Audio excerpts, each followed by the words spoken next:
So let me start off by sharing. Actually, I'm basically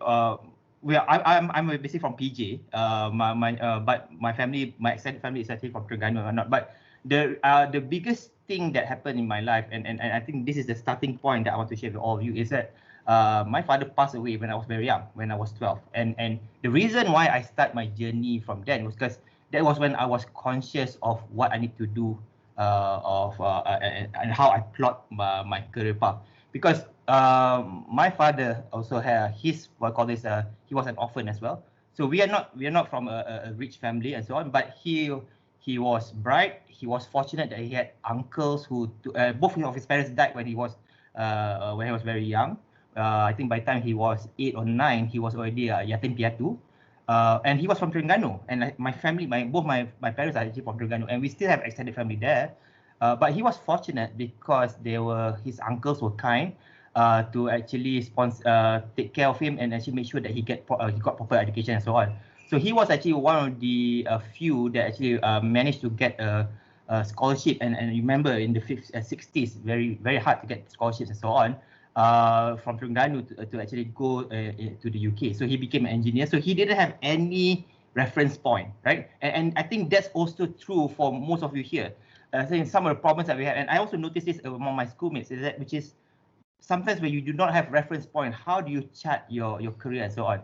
So, but he was fortunate that he always had some kind people guiding him. So he went to RMC, and then he went to Technical College, which is now UiTM, and then he went to the UK to become an engineer. So why do I tell you my father's story? Because it relates to me as well. So basically, we are not from a well-to-do family. We are comfortable, but not. So he was a first-generation professional engineer, but he imparted in my siblings enough knowledge to say that you need to. He basically created us some pathways for us to see whether you become an engineer, accountant, and so on. And that is the power of education, right? Trying to take your family out from your current state and also to bring you to a new direction. But the plan was, well, Allah knows best, right? So he passed away when I was very young, very 12, and we were actually it was a turbulent time for the family because my mom didn't work, but she is a very strong-willed woman.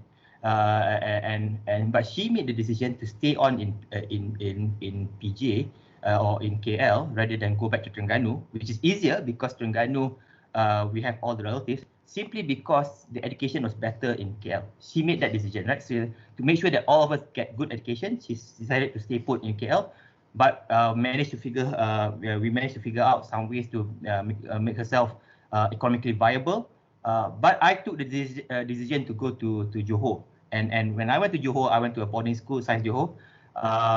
Again, very different experience that really opened up my eyes that the world or Malaysia is just not about the KL PJ people, right? It's a very and I had schoolmates who were from Felda background, and most of them were actually from Felda background, and you can see really what my father went through.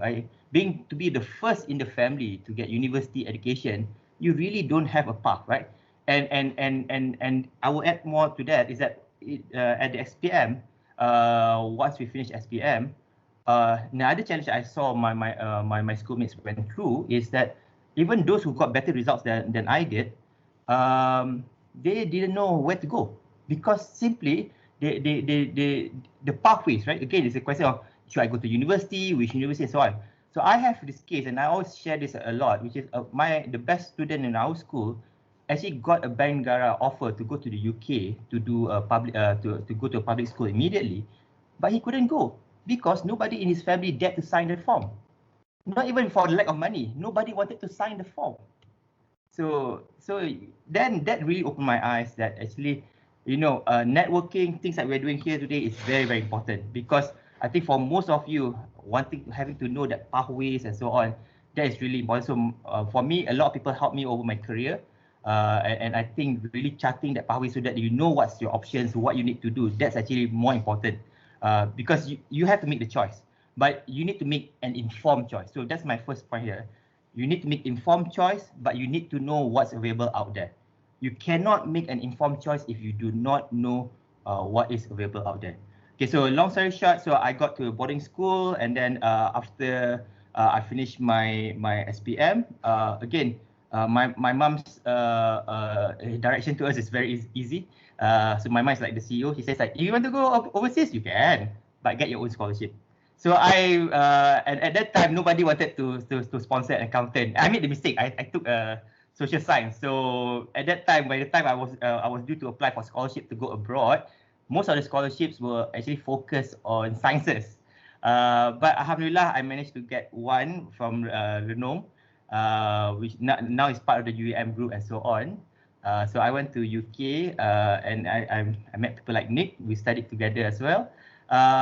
But the good thing about the Renong scholarship is it actually opened up my eyes to other pathways, because the people that were brought into what I call this, into the Renong scholarship, they were also from very different backgrounds. So remember, 5 years of my life, I was in a boarding school where I was surrounded by people by my peers who are from Felda and so on, right? Different mindset and whatnot. But going to Renong, I met with a group of people, multiracial and so on, who are more urban in orientation. And again, it opened up my mind or my views to different pathways and so on. Then I came back. It was an Asian financial crisis. I joined. I served my Renong scholarship for 4 years, so I actually did serve. But I got so lock, stock, and barrel with the company, and that's where Nick was alluded to. I actually didn't start off as a banker. Okay. Actually, there's another sub story later. Maybe we can pick it up, which is if you feel that you are in a career and you are starting late, there's no such thing. I didn't start off as a banker, but at that point in time, you have to imagine my shoes. I've already spent 4 years in an oil and gas company, and people who my batch who actually joined banks as a first job, they were already at the manager level. I felt really left behind. And the other problem that I had after 4 years working in outside banking is not that easy to get in, right? So two things that helped me out, right? So one, I was a bit paranoid, right? Because I said like, yes, I need to catch up. So actually that drives me. So I actually applied. The moment I got the scholarship bond, I was released from my scholarship bond in Renong. I actually applied to over 40 institutions. And I made the decision that I want to go to financial services because I had an accounting finance background, and the only place I can be a boss is I thought would be a bank or financial institution. Because I've seen how accountants are treated in engineering companies and conglomerates.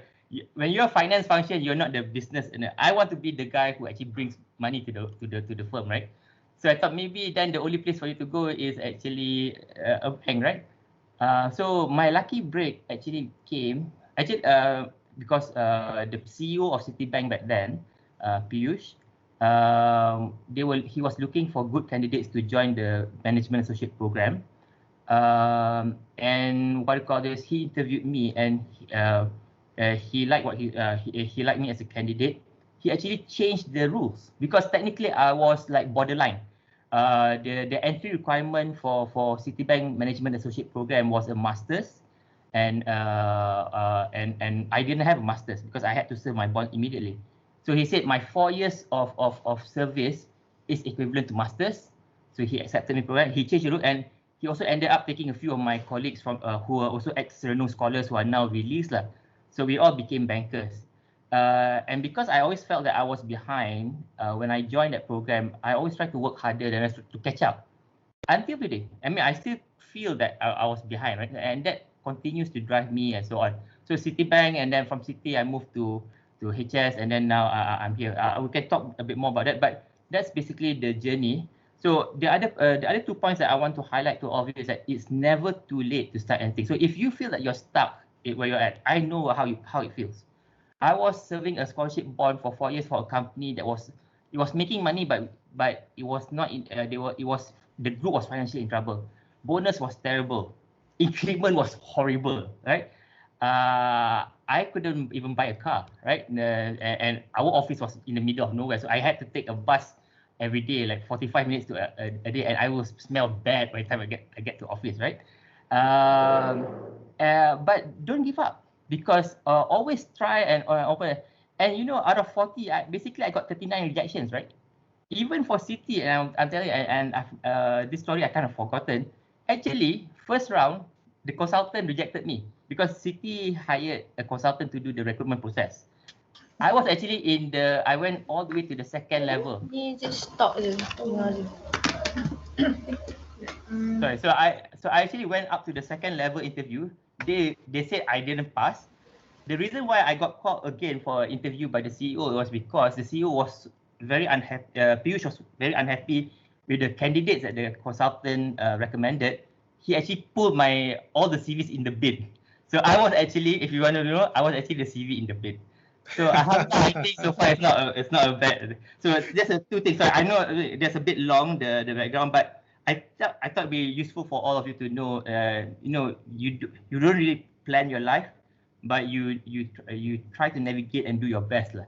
And external intervention also really help. And sometimes you do not know where the external intervention will come from. Sorry, Nick. Fantastic. So I think that would be a very good title for your future book, Shah. The CV from the bin. It's going to be a bestseller.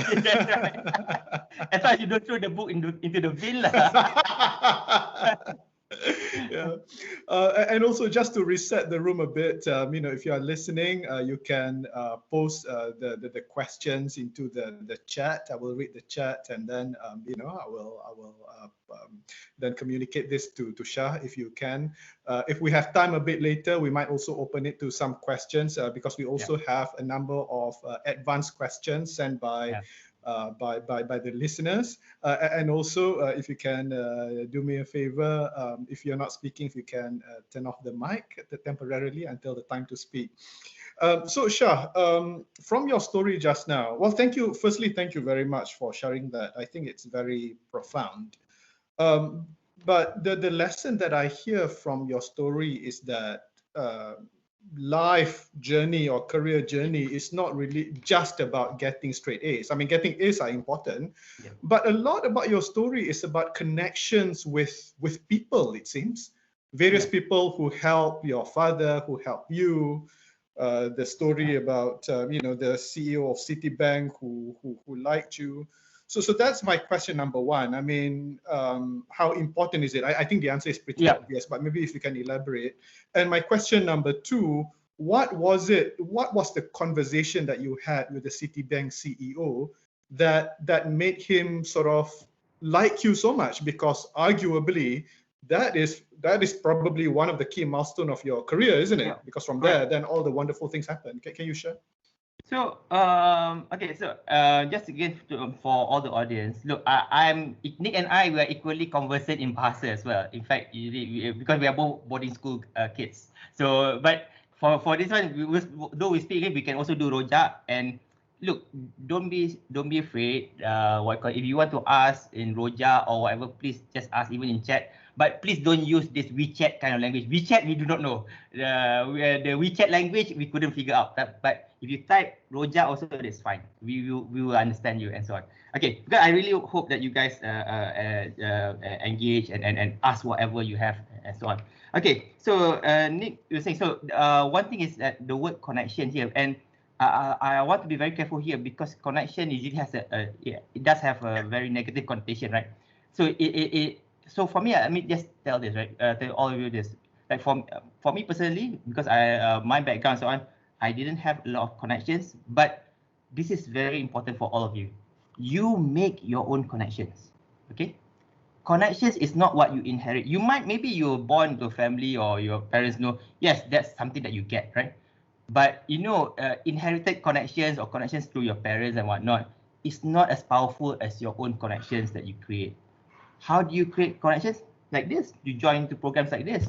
I used to do a lot of this. I go to all and it takes investment. To build up connections and networking takes up investments because you have to go out there and you have to make the decision. How do you want to spend your time? Do you want to spend your time doing fun stuff? You can. If you want to invest in your future, you can. Actually, it's really up to you. So when I was starting out, I know my limitations. I know that I lack all these connections, so to speak. So what did I do? So I went out to build my own. So I joined programs like this. I joined professional programs, networking programs and whatnot. But and you try to meet as many people as possible. Okay, let me try to rephrase it. You want to meet people who you think will be able to enrich you. Because if you just go and try to meet people with the idea of you want to get something from them, it doesn't work. Because connection is not about you trying to extract value for yourself. Okay, it's actually a two-way street. The other person also benefits from it. So try to find people who might be like-minded, who thinks like you, who might help you on your journey, and give you feedback. It must be a two-way, because if you are very transactional, and this is the word that we use nowadays, is if you're very calculative, is that I just want to see this guy if he can help me. If you all do that, most probably you won't get far. And I would say it's a two-way street. That even when I was just a manager and so on, I actually try to help other people as well. So when somebody comes to me and say, hey, actually, I need to connect with your boss, or I'm trying to look for this job, I actually try to then share and help people who talk to me and actually and those people who I actually helped early on when I was an executive or manager back then, before I was 30, they then got a job that they like, they became senior, and they in turn will always try to help me as well. So it's a two-way street. It's not I would say, please don't be transactional. Even if you meet somebody who maybe you are actually helping them, please do help. Sebab you never know when they can help you, right? And even if they don't help you, as long as they enrich your life, please, by all means, continue with that relationship. So that is the word there. But the other angle that I would say you create your own connection is because you need to make sure that you see people who you try to get to know people who is relevant to the path that you want to pursue. Because so in my case, because I was quite consistent in trying to do, because you have a limited number of amount of time, you can't do everyone, right? You can't go and try to cover everyone. Like if you're not a doctor, why do you want to network with doctors association and so on? Unless you want to do something in the medical line and so on later on, right? So but that helped because in the end I got and I met up with the right people lah. So people like Piyush, but I got Piyush because I thought Citibank was a good organization, and true enough, the CEO embodied that, right? And my hunch was right. Okay, so going back to the second question, Nick, you were asking about Citibank and so on. So for those of you who do not know Piyush, and I always mention his name because I am always thankful to him until today. He's now the DBS president. So DBS is the largest Singaporean bank, larger than Maybank and whatnot. But he was a Indian national, but now he's a Singapore citizen. Now, you see, what he saw in me, and I understood it much because I did ask him exactly the same question. Piyush, what did you see me? Because I came from Lancaster, right? And then I did 4 years in a oil and gas conglomerate. So I don't have a blue chip CV. So this is the thing. If you guys are worried about your CV and so on, right? Whether I come from an Ivy League and so on. So I didn't come from a blue chip university. I mean, Lancaster is a good university, but it's not Ivy League or like the US, or neither is Oxbridge in the UK punya level, right? And the company I work for, it wasn't like a McKinsey or international firm and so on. It was a local conglomerate.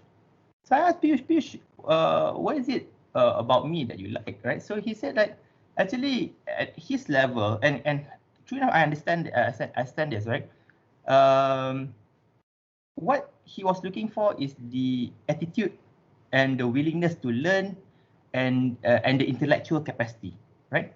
So 3 things, right? Because the nature of work changes. What you do, right? And Piyush always believes in Citibank's way, or at least Citibank's way in the past, is that anyone can be anything in Citibank. You can be somebody who did arts, but you can be the derivative dealer, which is very technical. As long as you have these 3 attributes, you have the right attitude, you have the intellectual capacity to understand it, right? And what you call this, what you have is the desire to do something new, to learn, right? So for him, this is that's what he saw in me. So For him, the degree and so on is just an indicator. So this is what another message I want to tell all of you. Your degree, your background is only an indicator, but the indicator only gets you through the door. Yeah. So very important. So please do curate your CV a bit, because it does matter in getting you through the door. But getting the job, getting through the opportunity is really dependent on your attitude, your ability to self-reflect, right? And your intellectual capacity. So self-reflect is very important because you will make mistakes.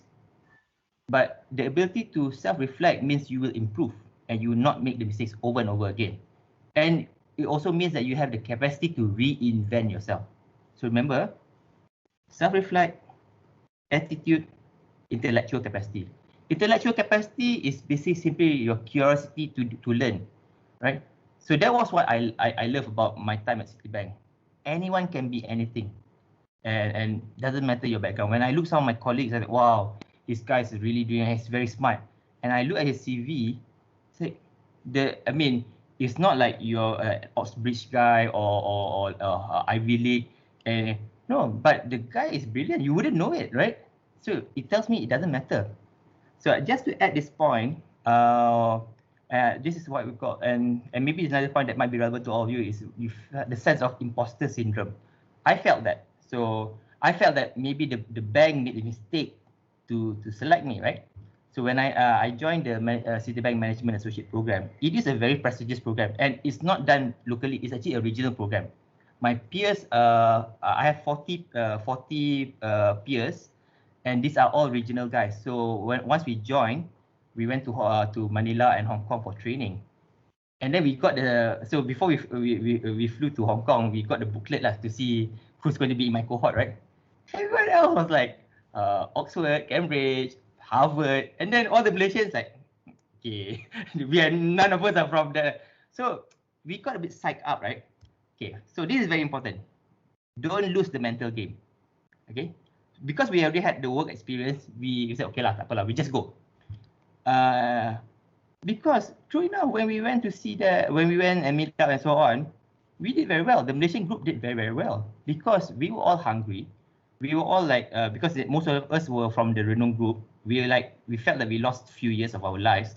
So that hunger and that ability to actually drove us harder than the rest, right? So out of that group, I finished like number 3, and because I finished number 3, top 3, I got they brought me again to Hong Kong to meet the regional CEO together with all the top 5 got to have a lunch. So the city was very big on talent development back then, right? So all of us flew to Hong Kong. The top 5 flew to Hong Kong. So we had personalized one-on-one time with the seniors as well. And then even the number 1 and number 2. Number 2 is number 1 is my friend from Indonesia, Anton. He's also not from Ivy League, but he's also very hungry. So that made me realize actually your university as well actually really, not to say it doesn't matter, it gets you through the door, but it's really your attitude, your ability to self-reflect, and your intellectual capacity. That's the 3 main things that really drives you. Yeah. So don't lose the mental game. Very good insights, Shah. And I have a follow-up question on that. My next question is, how do you keep your level of confidence up and keep that mentality, as you mentioned? Because from your story, I mean, look, number 1, you had as a very young person, you had a conversation with the CEO of Citibank. Many people would have found that intimidating. And then you joined the bank. Other people had 4 or 5 years more experience than you, more senior. And then when you went to Hong Kong for that competition, everybody was from Oxbridge. I mean, obviously, I'm sure in many, in the journey of your life, you always find people who are smarter, more intimidating than you, and so on. How do you tackle the environment, sort of like to say that, hey, I actually matter. I can do better than these guys. What do you do? Yeah. So, Nick, that's a very good point, and I think a lot of us again, I mean, do Google up imposter syndrome, because this sense that you do not belong and so on, because it is quite prevalent, and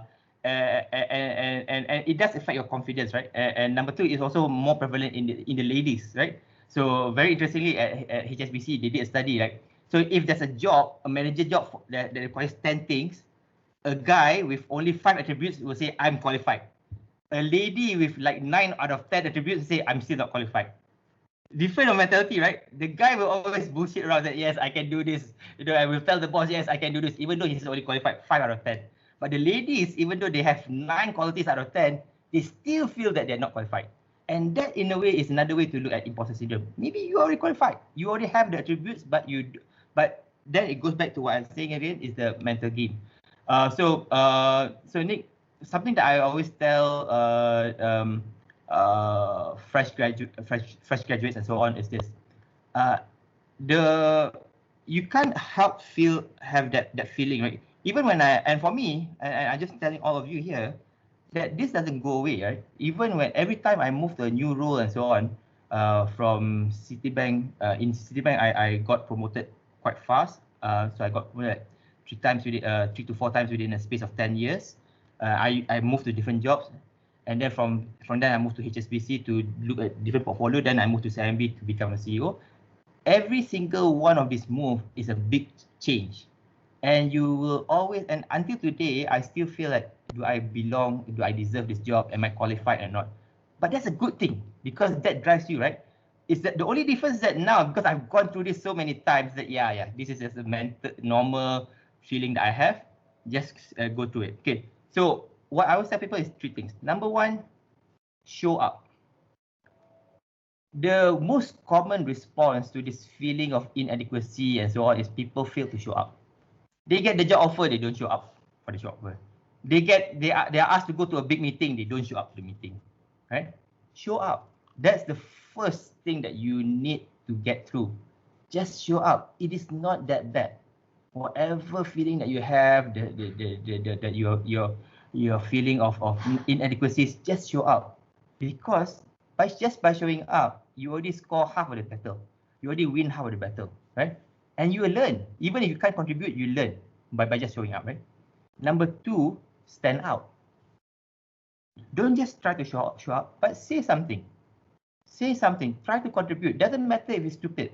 I will tell you that every time you take a new role, first few months, whatever comes out from your mouth is usually stupid lah. If you go back and then you reflect like, actually maybe I shouldn't have said that. But if you don't say it, you wouldn't know that you made a mistake. If you don't know that you made a mistake, you won't learn, right? If you want to be safe, you're not going to improve. So if you already asked to get to do a job, or you already asked to go to a big meeting, after showing up, please make sure you stand out or say something, right? Make sure you contribute, get engaged, right? Doesn't matter if it's wrong, okay? And then the last point is stay, because a lot of people, they give up too soon, right? I give you the experience of me doing my treasury job. So after I finished my management associate program at Citibank, I went into the dealing room at the treasury. And for the first 6 months, I was suffering because I had no idea what I was doing. So I was on the, not say I want to quit, but I was panicking, right? It's like, what's wrong with me? Maybe this job is not cut out for me. So I spoke to my manager, and Kuldeep is who was my manager and still a friend today. Very nice guy, very smart guy. He said like, Shah, don't worry. Treasury is like a jigsaw puzzle. Every day I give you one piece. One piece you cannot make out the picture, but you just figure and remember the piece. Every day, the more pieces you collect, and then suddenly, you see this piece fits with the other piece. Then you can see a small picture. But over time, you will build enough pieces that even though you don't have 100% of the pieces, you know what the picture looks like. You get what I mean? You done jigsaw puzzles, right? If you have enough pieces, even though you have not 100%, you know roughly what the picture is about. So that was my experience. And the moment you get to that point, it's just like 100% you're relieved. Like, oh, I get this. I know what treasury is all about. For me, that shift, I tell you, it literally happened overnight. The moment I got it, like, that's it. Anything, you can throw me anything in treasury. I might not know it, but I can figure it out. And that's the most important thing. You won't know it, but you have the confidence to say that, yes, I'll figure this out because I know how the maths work. I know how these things are connected. So show up, stand out, stay. Don't give up too soon. too many people, they say, oh, they give up too soon, until they have not really reached that point. So I still follow that to keep up my confidence level, and it gets better over time, because over time, as you do more and more, you find that you go through the same process over time. Like for me, even like talking to all of you, this is like after doing not say hundreds lah, but puluh lah engagement with professionals and so on. I still get the butterflies. I still get a bit workout before joining. It doesn't go away, but it's just that mentally I know, okay lah, I know once it starts, it should be okay. I will get into the groove, and then, but sometimes I still stumble. You know, sometimes I say, oh, maybe that one didn't work. Then I will reflect, what should I do differently, right? Because the previous I did YCM, but YCM, Young Corporate Nations, the forum, it didn't have a moderator like Nik. So I felt a bit odd because I was talking to myself. So here it's good because I had Nik, I have Nik helping me out, and so on, right? Yeah. So, but you improve, you get better, and even until today, it's still a learning journey for me. Right. Sorry, Nik. Yeah. So that sounds like, in terms of philosophy, it's probably better to just try it, have a go at it, and then screw up at it and learn, rather than trying to think too much and making it so perfect. Is that what you're trying to say? Exactly. Look, give it a go. That's the best way to learn, right? Do it, because and I understand, maybe for some of you, you might not be familiar. You feel, and some of you maybe even like showing up to your company, like, oh, this building, very nice lobby. Say, I've never been to a building this nice, right? Actually, right, after you go there for a few days, you go for meeting, you feel that you actually belong there. Actually, if you pass through the gate and people already put you in, you actually belong there. You just need to get through your mental fear. You belong there, and you know what? You can contribute. Doesn't matter. Don't feel, oh, I don't speak English very well. Nobody wants to hear me. I'm a junior. You never know, right? Until you say something, push yourself. Make it a point. Until today, I make it a note. Today, I must say this at this meeting. I must put. This is the point that I must get across. Right? I need to do this for my division and whatnot. I still do it until today, right?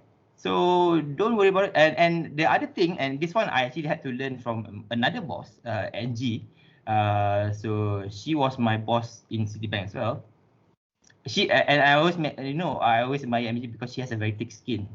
Because she will just, but she gets away. But she says, "Hey Shah, why you worry? What do you lose? You just ask. If you want something, just ask for it, right? The worst that you can get is a no, right? But the upside is a yes. If it's a no, then okay, at least you know." Actually, that is actually also another. This is a big culture. I think among the Malays, especially, we are not trained to actually do that, right? Which is to question, and we feel that if it's deserving, people will recognize us. Actually, that's not true. You need to ask, and there's no harm in asking. What's the worst? But be polite lah. Cannot say you be a something and not on the. I want this. Not like that lah. You ask nicely and ask with facts. This is the data. I want to do this. This makes sense. Can you give me the resources to do this? Would you allow? That, and the worst is that people say no. But at least people know that you want it. Yeah. So the lesson that I take from that, Shah, is next time if anybody want to ask question, tak payah tunggu minta izin dulu. Just ask politely. The worst that you can get is somebody says no. That's it. But it doesn't hurt anyone. Very Only good. Only your ego. Ego, okay? Correct. Yeah. And you know what? Actually, people tak ingat pun. Your ego is yourself. Seriously. Yeah, you know what? Yeah. Shah, I'm going to get back to the topic of ego later in terms of how do we manage our ego, but how do we manage our ego? Because we all, as humans, we have ego. I have a question from Dayang Nur Farehan. Dayang, would you like to put your question now? Yes, good morning, Shahriman. Sorry I can't turn on the video because my internet is not very stable. No problem. I just have a question in regards of your journey, and it's a long journey from a Felda boy to the CEO of CIMB Islamic right now. So maybe you could share some of your regrets or things that you can do differently, things that we can learn from your journey. That's my first question. Second question, so your story can inspire a lot of young people right now, but with the situation that we live right now, with the different political landscape, educational landscape, with the pandemic, do you think the young people now will need to work a lot harder than what you did previously? Yeah. Okay. Excellent question. Dayang, is it? Yes. Okay. Anyway, thank you for asking a very good questions. Okay. So, first of all, I'm not a Felda boy. Let me clarify that. When I went to Johor and to Science Johor, my schoolmates were all from Felda. I was in the small group of urban kids that was actually put into the school so that there will be some interaction. So to be clear, but our life did change because when you lose the sole breadwinner in your family circumstances will change definitely, right? And that what happened to my family when I was very young. Okay. So what do you call this? If you ask me what do I do differently, okay. I would say this, right? Because for me, I would say in my life I have no regrets, even though on the bad things that happen over the journey, and we've not gone through the setbacks, bad things, the wrong decisions, and so on, right? Personal and work life, and so on, right? Because it's all part and parcel of the process that made me who I am today, and I would rather not look back. I will look back in the past to get a sense of gratitude and to see where I can improve, but I would never look back from a sense of regret that I should have not done this. Because, but for me, the standard that I hold myself to this: if whatever I'm doing today, if I made the decision to do this, if I look back next year or the year after, would I be able to say that based on all the information that I have at that point in time, I made the best possible decision at that point in time? Okay, let me repeat that, right? So my standard is very simple. Whatever decision I made today, it needs to stand up to this test where if the future me looks at it and say that, yeah, at that point in time, that was the decision to make based on what I know and what I wanted to do. It could be the wrong thing, but doesn't matter, because if you can honestly tell yourself, yes, that was the best decision that for me back then, because you don't know the future, right? And I have had a lot of harebrained ideas and so that didn't work out, right? So that happens. So I'm sure it happens to Nick as well. It's like sometimes we make the wrong decisions. That's life, but you learn from it. The only standard for me I hold to myself is just that did I make the right decision? Did I consider all facts? And sometimes even things which were a bit ill-advised, I don't regret it, because yeah, I opted to have a bit more fun, for example, rather than study, for example lah. But you also need that as well in your life. I said no, I didn't regret doing that instead of doing this. For example, I didn't complete my professional because I made a decision. I tried to do professional for about a year, but I am an all or nothing person. I cannot do half. I cannot do part-time study. If I want to study, I will study all the way.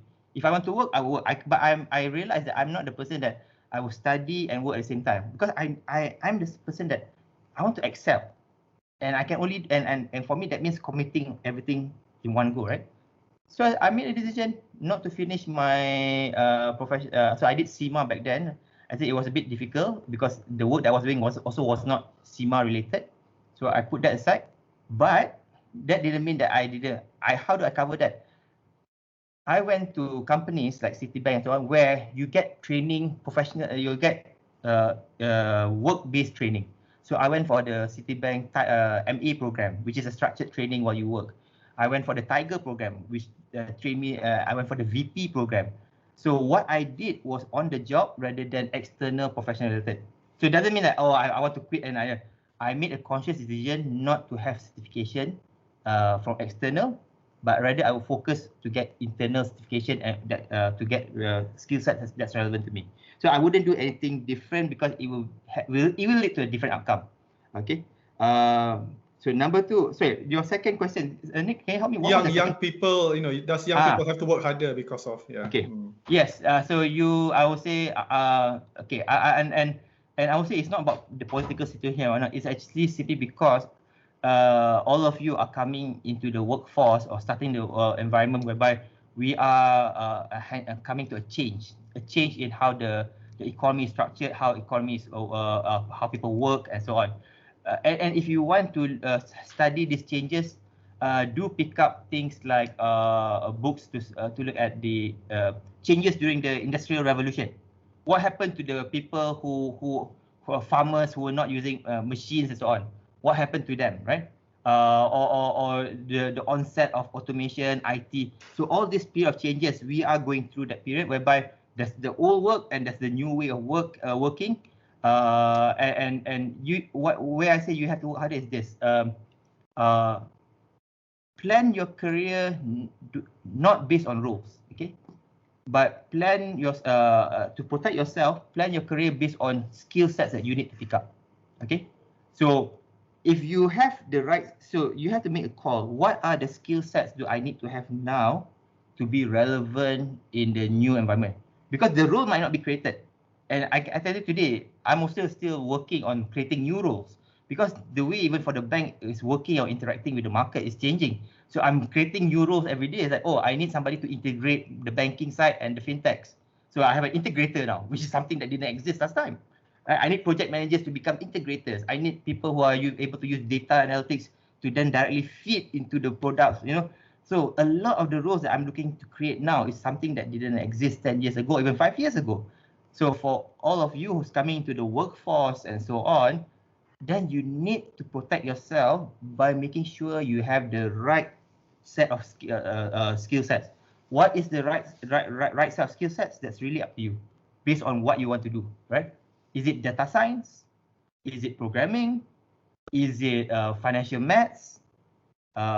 You have to make the call and be diligent in picking up those skill sets, either from an external certification or internal and so on, because that's the only thing that can protect you. Because the roles is just if you're guarding for accounting finance role like the budgeting role and whatnot, or the controller. For all you know, maybe by the time you reach that level, that controller function might not be available.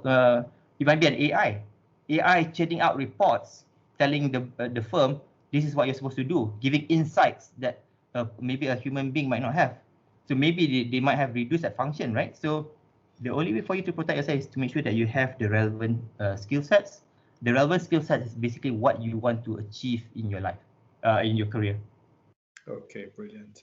Okay, so Dayan, so I hope that answered your question. So I would like to shift this conversation a bit. So we talk about your career journey. Let's talk about banking for those listeners who are interested to pursue this line. So can you just give some picture about where do you think the banking industry is going, and also specifically the Islamic banking industry?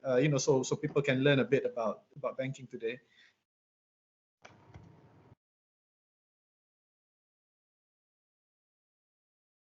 So are we waiting for questions or? Oh no. Sorry, that's my question.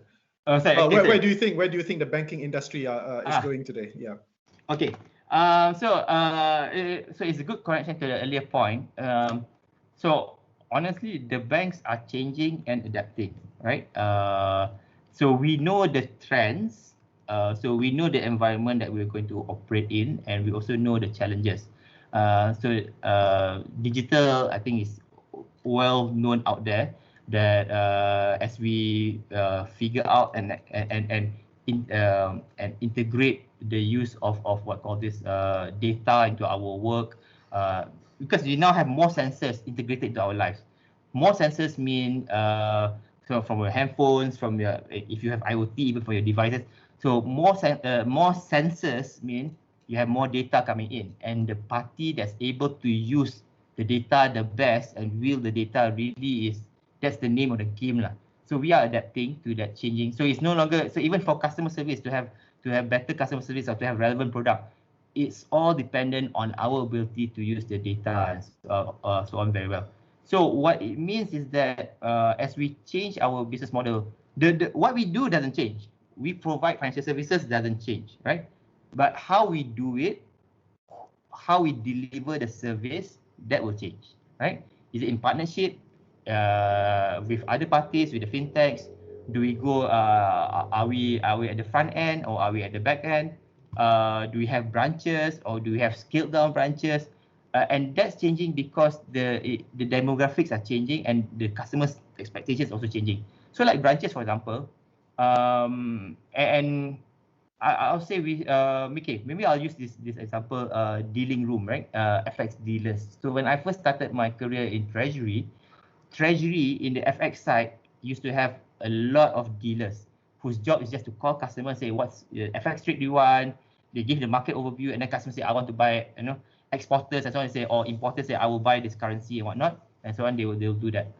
But by the time I left Treasury 8 years later, that job almost became extinct, right? And within that's within a space of few years, right? Within 4 or 5 years. Why? Because people say I would rather make an FX orders online. And the shift happens because when we first did the review, the customers that our dealers were talking to were actually very already old lah, right? They are like 50s and so on. So they say, I don't want to use computer, I just want to pick up a phone, speak to them.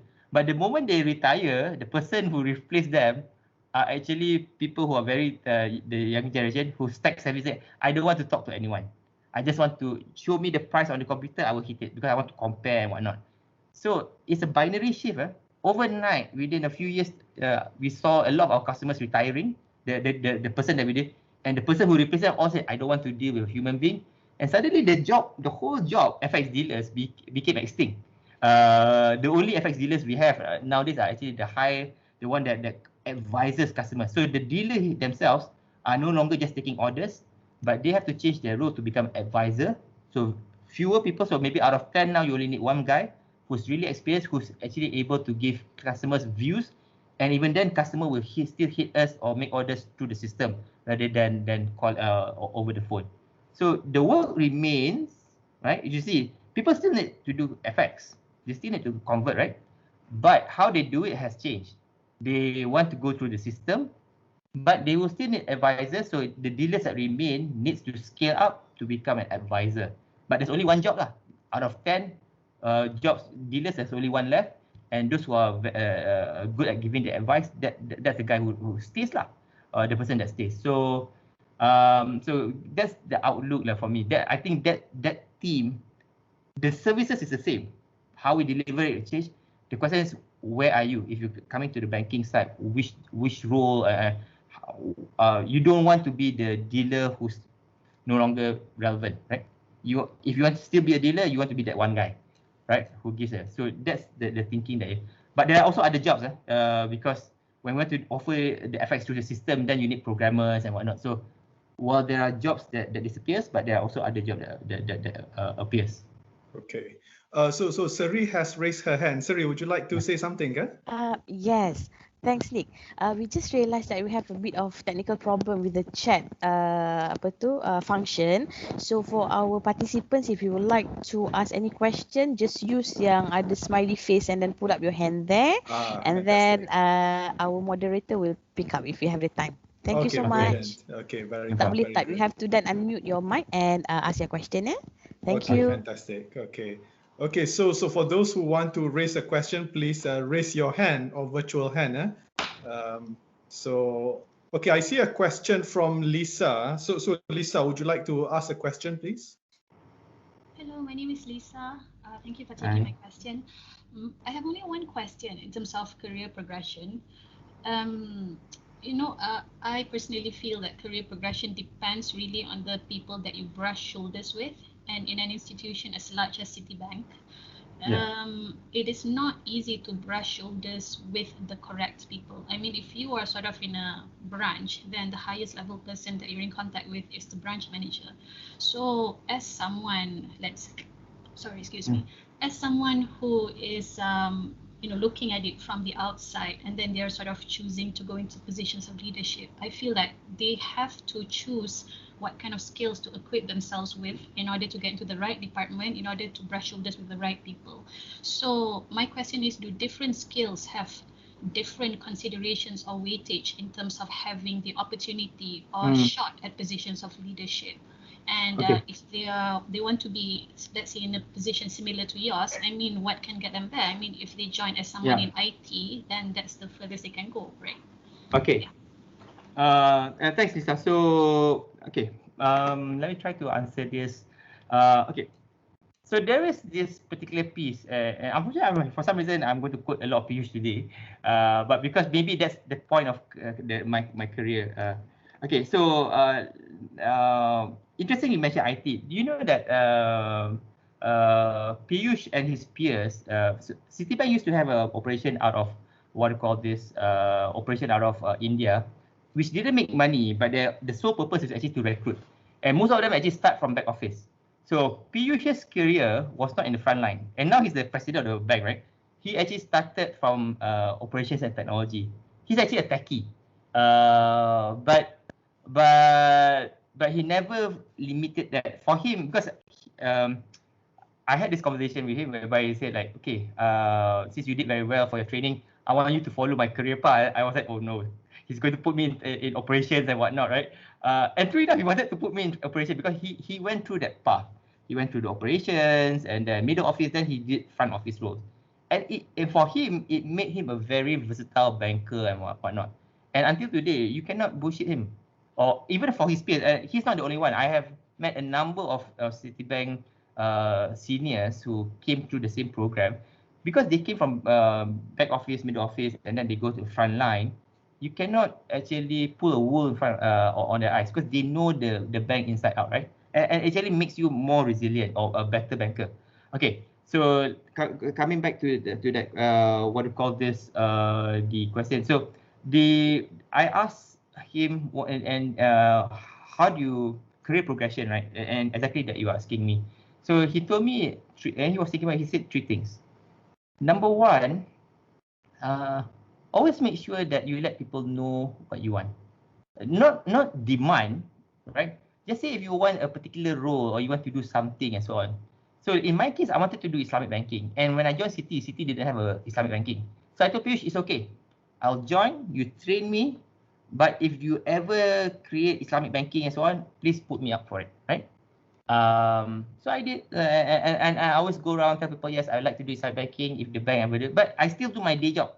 I still do my day job very well, whatever job they give me and so on. And true enough, when the bank started to grow and so on, the first person that came to mind, like, yeah, you know, this guy, she's been bugging all of us from day one. Okay lah. So I was like very junior, but they gave me a big job because I was the only one who wanted to do the job. And that's another thing. If you want to go up very fast, you have to make the decision whether you want to take a risk.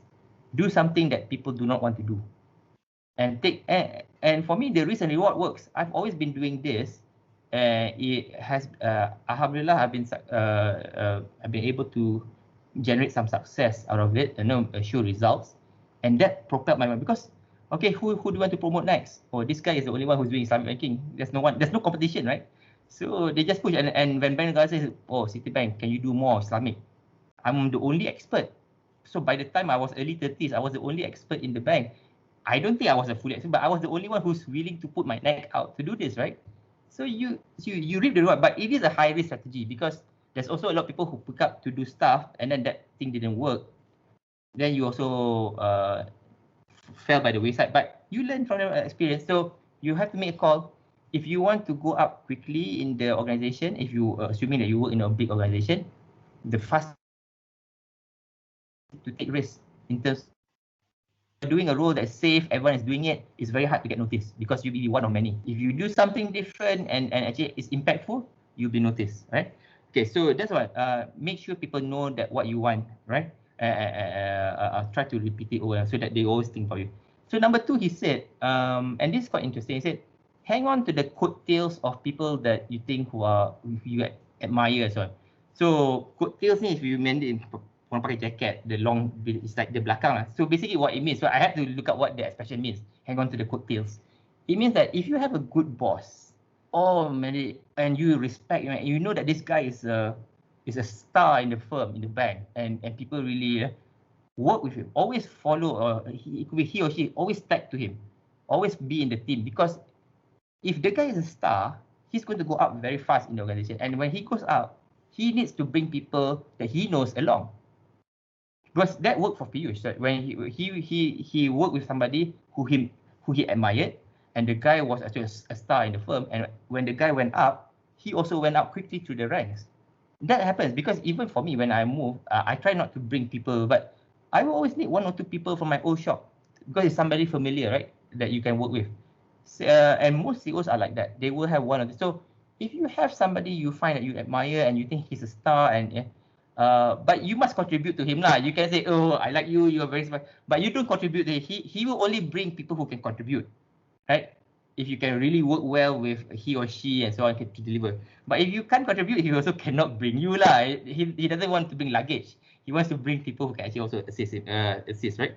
So hang on to the coattails or follow people that you be close to your leaders who you think who you admire and who's going up very fast.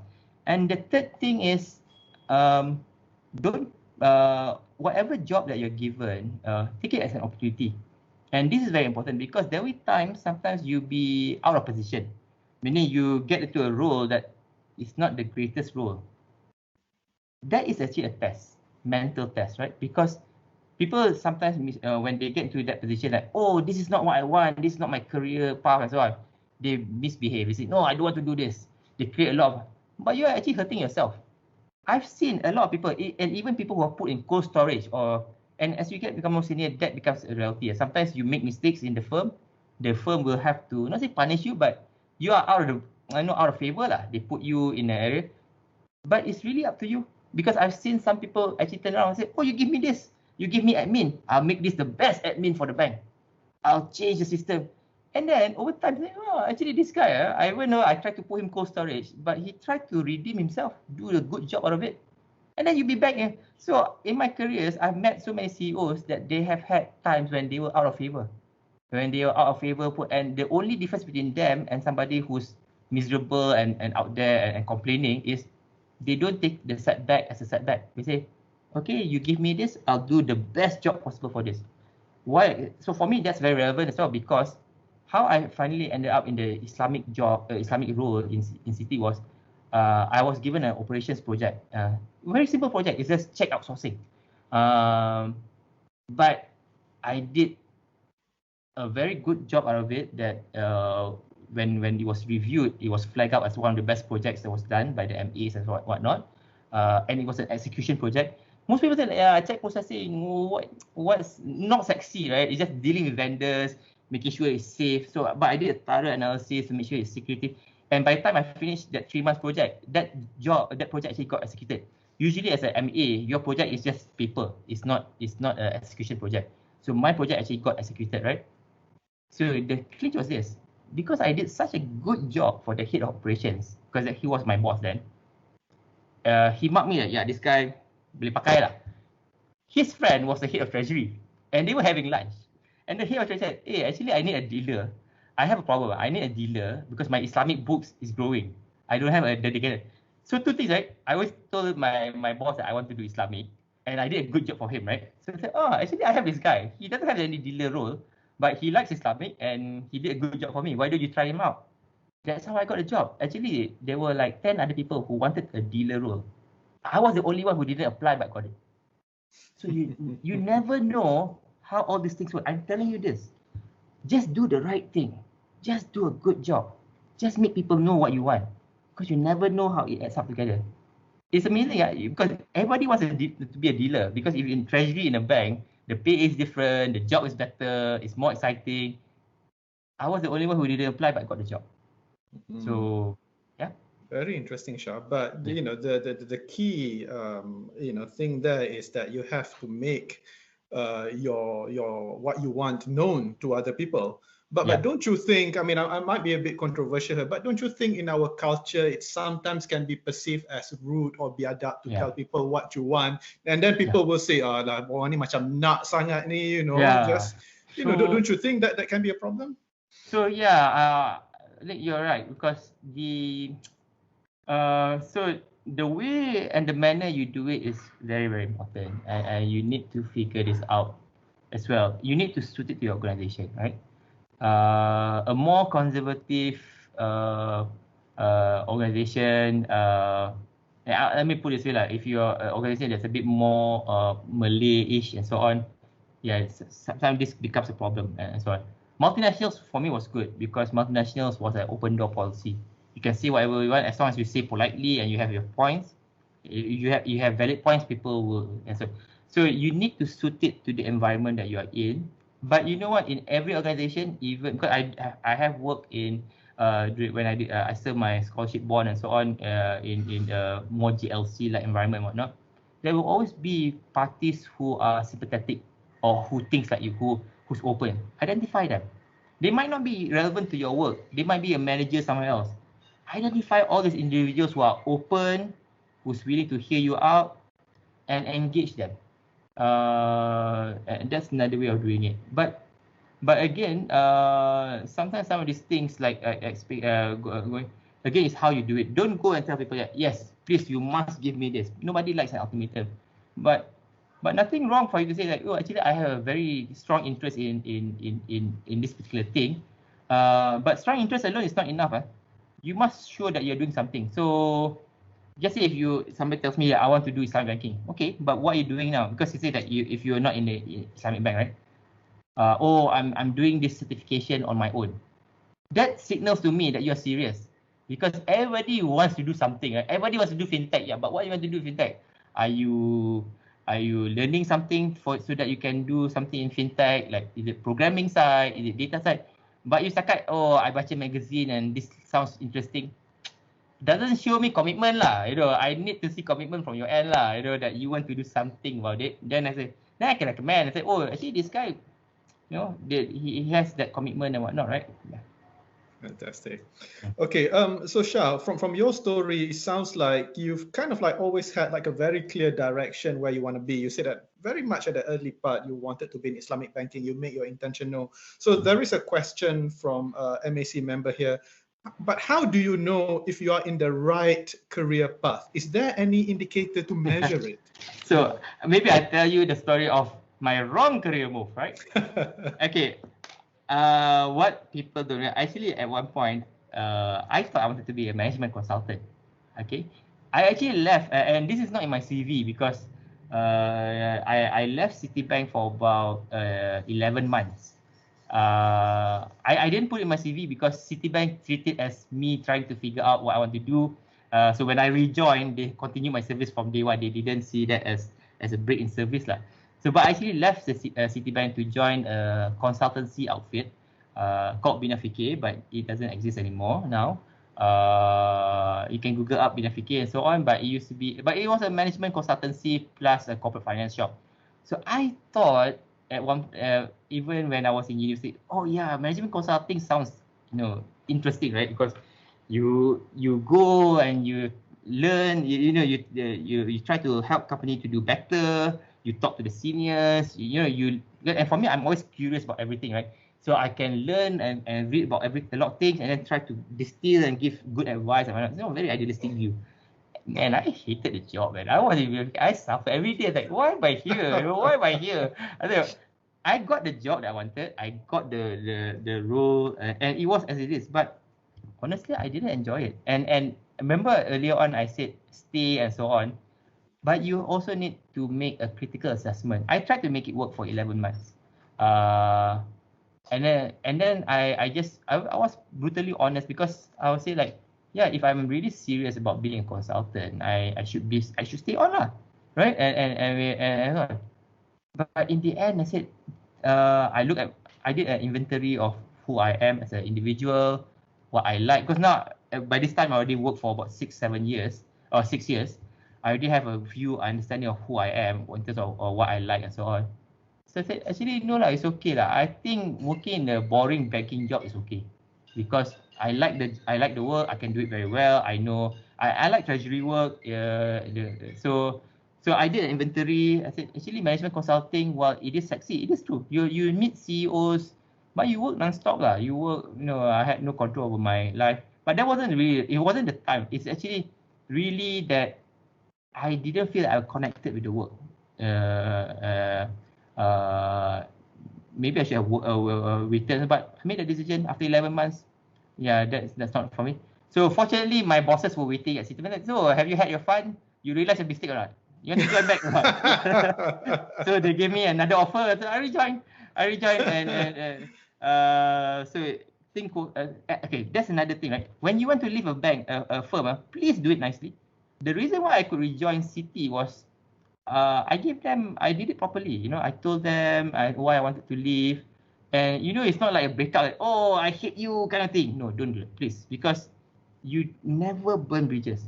In all the job that I had, right? I give you an example, Citibank to HSBC. I was a dealer, a senior dealer. Usually dealer, when you resign, on the spot you have to leave because you deal with sensitive information. And you deal with it. But because the bank trusted me so much, Citi said, no, you have to serve full 3 months. I cannot, because usually what you do is you go on garden leave. You go 3 months, the bank will pay your salary. You cannot start at the other side, but you enjoy 3 months. I was looking forward for that. No. You're not going to get garden leave. You're going to come to work every day. You work for us because I need you to plan. So they trusted me so much to do that handover and whatnot, right? And they even complained. My CEO complained to the CEO of HSBC, like, why you take my guy? Okay lah, but he's a good guy. Please, happy that he's joining you guys. But so it was a very amicable split. And same for HSBC going to Citi. HSBC CIMB. Don't burn bridges because number one, words get around. If you leave it like what call this? Cerita drama, like people picking up, it's not going to look good on you. So do the right thing, engage your firm properly when you want to leave because you never know. So in this case, Citibank was waiting. Said, so you decided, you know you made a mistake, right? Okay, come back. so they called me back. So the moment I called them, I said, yeah, what took you so long, right? And again, Shah, I sense a lot of story about people and relationships there. You see, it's about protecting relationships. Okay, we are going to close this at 11:15, so 2 more minutes. Shah, there is this one question from a MAC member, which I think, so basically for people who don't know about banking too well, I want to know what are the different departments in banking. These are fairly operational question, right? Can you respond, say that, is there any particular books or website that the person can check to know what treasury does, what finance does, what banking does, and so on? Okay, so maybe I'll suggest, because the structure of the banks keep changing, and also it depends on what kind of bank that you're looking at, right? So, okay, maybe first of all, try to understand the financial markets. Financial markets have many components. You have the equity markets, FX markets as well. So find the PPKM textbook usually is quite good, but that's not publicly available. But if you just Google up, I think there's a lot of online resources. Just Google up financial markets, and then they will tell you the breakdown of how the financial markets is broken down. Because in that whole universe of financial markets, there are different players. Banks are just one of them, and we don't encompass the whole financial services. And different banks also play in different space. So a multi-service bank like CIMB or Maybank for that matter, we will have a lot more stuff under us. So you won't get a common approach. So maybe the best way is read some of the annual reports, because the annual reports will, if you look at the commentary section, will tell you how the bank is organized. So if you want to do Malaysian banks, you can do CIMB annual reports, you can do Maybank, RHB. If you want to do pure Islamic, you can do Bank Islam. Read up, and once you read out the team, you see how they are organized. Some people, like for us, we have a big investment bank, so our investment banking is also quite prominent and whatnot. We also have cross-border regional business. Some banks are just local, like Bank Islam is purely domestic, so they won't have that international piece and whatnot. But also read the international banks, Citibank, HSBC, read their annual reports. So when you read through, then you say, oh, these are different people, but these are banks. You remember there's also non-banks. You have people like asset managers, people like BlackRock, for global for global ones and so on. So if you want to start off with banks, read through the annual reports, you get a sense of how we are organized. There are a lot of roles. So traditionally, even until today, my wife and my kids still have no idea what I do at the bank. They think that I hand out money to people at the branch. I don't do that, but yes. But I've taken the resigned to the fact that it's very hard to explain to your family about you, because there's a lot of things that you do in the bank. And I think there was another question, I think earlier, about if you're coming from an accounting background, actually your background has no correlation in terms of where you can go in a bank or any organization, especially in this environment. It's actually really whether you limit yourself or not. Don't limit yourself. Do what I mentioned. Open up network. Show people that you're willing to do other stuff, to learn and stuff. The problem with a lot of finance people that the longer they stay in finance, the more close view they have. They feel like their job is always to be in finance. They cannot go out and do business. That's wrong. Some of the best, my boss is an accountant. Datuk Rahman is an accountant. Tan Sri Wahid is an accountant, right? You can make that move, but you need to have that mental mindset that I can do this. I want to step out from a finance role. I want to do business. Business takes a different skill set lah. The drive, the anger, not say the anger, the aggressiveness, the ability to spot an opportunity, which actually most of you will have. Fantastic. Okay, thank you very much for a brilliant sharing about your experience. I'm sure many of the listeners here have really enjoyed listening to you. I personally enjoyed listening to you. In fact, after knowing you for so many years, there's still some new things that I learned about you. So this is absolutely great. So with that, I'm going to close this session. For those of you who want to connect with Encik Shahriman or Shah, he's on LinkedIn. So just kacau dia a bit. So apart from that, then I'm going to give it back to Danny. Danny, all yours. All right. Thank you, Encik Nik. So guys, we would like to thank all of you for attending the session. So perhaps you can just open your microphone camera for us to take a group photo just once, and then we will close the session. I think this is a very insightful session. We wouldn't have this kind of opportunity outside. Okay, so now group photo session, is it? Okay, I don't know how to do it. I'm just going to smile. Then you have to do the countdown. Yeah. Okay, sure. So hold on. Okay, so